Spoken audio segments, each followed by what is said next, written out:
আসসালামু আলাইকুম। যেখান থেকে আমি ভিডিও দেখছেন সবাইকে স্বর্ণাস মম চ্যানেলে আরও একবার স্বাগত জানাই। আজকে আপনাদের সাথে রুই মাছ দিয়ে টমেটোর মজাদার একটি রেসিপি নিয়ে এসেছি। এখানে রুই মাছ পরিষ্কার করে কেটে ধুয়ে নিয়েছি, টমেটোগুলো কেটে নিয়েছি। এখানে মাছগুলোতে লবণ, হলুদ, মরিচ মিশিয়ে আমি 5 মিনিট ম্যারিনেট করে রেখেছিলাম। এখন সবগুলো ভেজে নিব। আমি মাছটাকে উল্টিয়ে নিচ্ছি। মাছের তরকারিতে মাছটা ভেজে নিলে খেতে ভালো লাগে। মাছটা উল্টিয়ে পাল্টিয়ে ভালোভাবে ভেজে নিতে হবে। আমার মাছগুলো ভাজা হয়ে গেছে, এখন তুলে ফেলবো। ওই কড়াইতে দিয়ে দিলাম পেঁয়াজ কুচি, কাঁচামরিচ কুচি। পেঁয়াজ কাঁচামরিচ ভালোভাবে ভেজে নিয়ে দিয়ে দিয়েছি জিরা বাটা। জিরা বাটা দিয়ে আমি একটু সময় রান্না করে দিয়ে দিলাম টমেটোগুলো।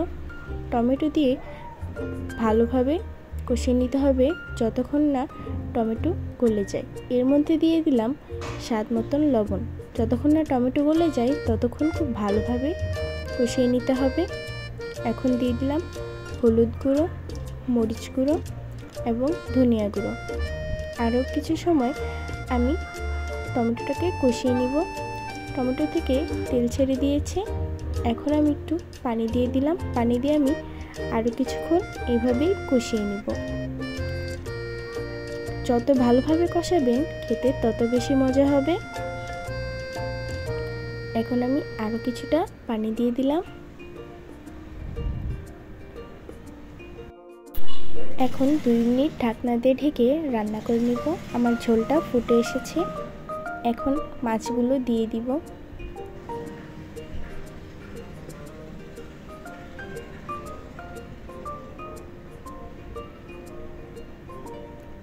মাছগুলো দিয়ে আমি তরকারির সাথে ভালোভাবে মিশিয়ে নিয়েছি।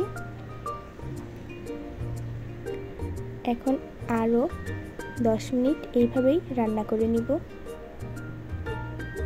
দিয়ে দিলাম গরম মশলা গুঁড়ো। এখন তরকারিটা আরও কিছুক্ষণ এইভাবেই রান্না করে নিব। আমার আজকের ভিডিওটা যদি ভালো লেগে যায় তাহলে চ্যানেলটি সাবস্ক্রাইব করে লাইক, কমেন্ট, শেয়ার দিয়ে পাশে থাকবেন। আমার রান্না হয়ে গেছে। একবার হলেও এভাবে বানিয়ে খেয়ে দেখবেন, খুবই মজার স্বাদের এই তরকারি। গরম ভাতের সাথে এইভাবে তরকারি রান্না করে খেলে খুবই মজা লাগে। আপনারা একবার হলেও এইভাবে বানিয়ে খেয়ে দেখবেন।